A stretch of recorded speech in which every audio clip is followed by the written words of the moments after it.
खबर बिहार से है, जहां ईडी यानी प्रवर्तन निदेशालय ने बिहार के पूर्व मंत्री और आरजेडी के नेता आलोक मेहता के कई ठिकानों पर शुक्रवार को छापामारी की। वैशाली शहरी विकास कोऑपरेटिव बैंक से 383 लोन अकाउंट के जरिए करीब 83 करोड़ के गबन के मामले में बताया जा रहा है कि ये कार्रवाई की गई। आलोक मेहता इस बैंक के चेयरमैन और प्रमोटर रह चुके हैं और इसी वजह से उनके आवास सहित कई ठिकानों पर छापामारी हुई। बताया जाता है कि पटना, वैशाली सहित उनके 19 ठिकानों पर छापेमारी की गई।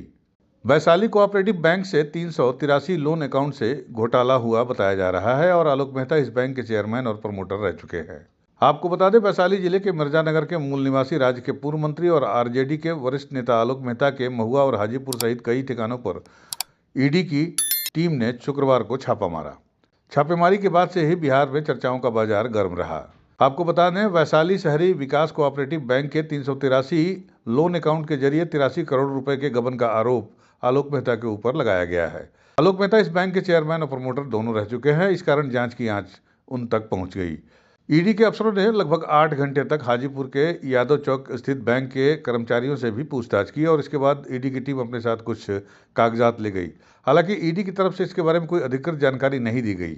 आपको बता देते हैं कि इस मामले में नगर थाने में 2 एफआईआर दर्ज हुई है और बैंक के जीएम शहबाज आलम ने ये एफआईआर दर्ज कराई थी। अब ईडी के छापे के साथ ही बिहार में राजनीतिक चर्चाएं भी गर्म हो गई। सबसे पहला रिएक्शन आया आरजेडी सुप्रीमो तेजस्वी यादव का। तेजस्वी यादव ने इस छापेमारी पर कहा कि ये जो है चलता रहता है। आरजेडी विधायक और पूर्व मंत्री आलोक मेहता के यहाँ ईडी के छापेमारी के बाद नेता प्रतिपक्ष तेजस्वी यादव ने कहा कि जब जब चुनाव आता है, विपक्षी दलों के ऊपर इसी तरह की रेड होनी शुरू हो जाती है। लोकसभा चुनाव से पहले जेडीयू के साथ जब हम लोग थे, उस समय भी जेडीयू के कई नेताओं के घर और उनके रिश्तेदारों के घर ईडी की रेड हुई थी। इसलिए ये सब तो चलते रहता है और आगे भी चलते रहेगा। बिहार में क्या कहेंगे? चुनाव है, जिस दिन हम लोगों की सरकार बनी, अरे ऊपर कर लो ना यार, इस साल दम गलत कर रहे हैं। मेरा आप ही ऊपर है। अरे भाई काम से छापे मारेंगे। एमएलसी जो थे नागाचरण से, उनके भी हुआ। आप विजय चौधरी जी के रिश्तेदार पे भी हुआ, ललन सिंह के खास पे भी हुआ।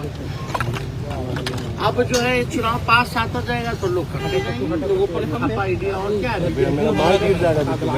इसके अलावा है क्या? चुनाव बिहार का आएगा, उसको पकड़ेंगे, इसको पकड़ेंगे, काम करने का प्रयास करेंगे ताकि लोग काम न करें। तेजस्वी के बयान के बाद इस पर आरजेडी और जेडीयू प्रवक्ताओं की भी प्रतिक्रिया सामने आई है। आइए आपको सुनाते हैं कि आरजेडी के प्रवक्ता एजाज अहमद और जेडीयू के प्रवक्ताओं ने इस पर क्या बयान दिया और उसके साथ साथ कांग्रेस का इसके ऊपर क्या कहना है। इनकी एजेंसियां सक्रिय हो गई है। जहां जहां चुनाव का समय नजदीक होता है, वहां पर इनकी एजेंसियां पूरी तरह सक्रिय हो जाती हैं और एजेंसियों के माध्यम से विपक्षी दलों को किस तरह से बदनाम करो और राजनीतिक हिस्सा दो, ये भारतीय जनता पार्टी की नीति रही है। अब भारतीय जनता पार्टी चुनाव जिन जिन राज्यों में नजदीक होता है, वहां पर विपक्षी दलों को निशाने पर रखती है और विपक्षी दलों को निशाने पर रख करके केंद्र सरकार एजेंसियों के माध्यम से राजनीतिक हित साधने का कार्य करती है। यह रूप में कर रहे हैं, खुले तौर पे कर रहे हैं। ये पूरा देश जानता है और देख रहा है।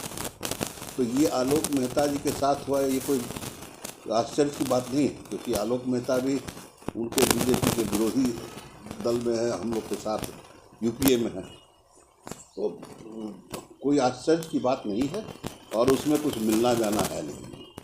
आलोक मेहता के ऊपर आज ईडी ने कई जगहों पर रेड किया है। ये मामला बहुत ही पुराना है।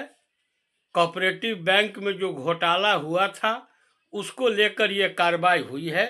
ये कोई ऐसी नहीं है कि कोई विपक्ष के नेता हों, उनके ऊपर हुआ है। ईडी अपनी स्थिति से स्वयं भी वाकिफ है, स्वतंत्र एजेंसी है और जिसके भी ऊपर कोई कार्रवाई रहती है किसी के भी खिलाफ हो ये साबित करती है।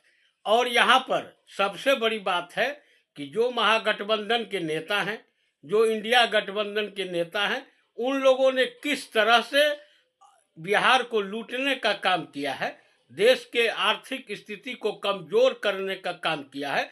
कोऑपरेटिव बैंक का घोटाला हो गया, कोऑपरेटिव बैंक के करोड़ों रुपया को इन लोगों ने लूट लिया।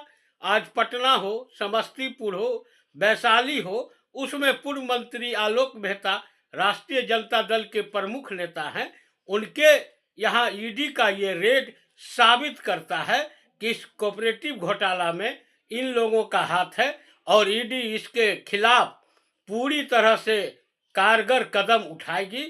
यूपी न्यूज़ 9 के लिए पटना से राजीव श्रीवास्तव की रिपोर्ट।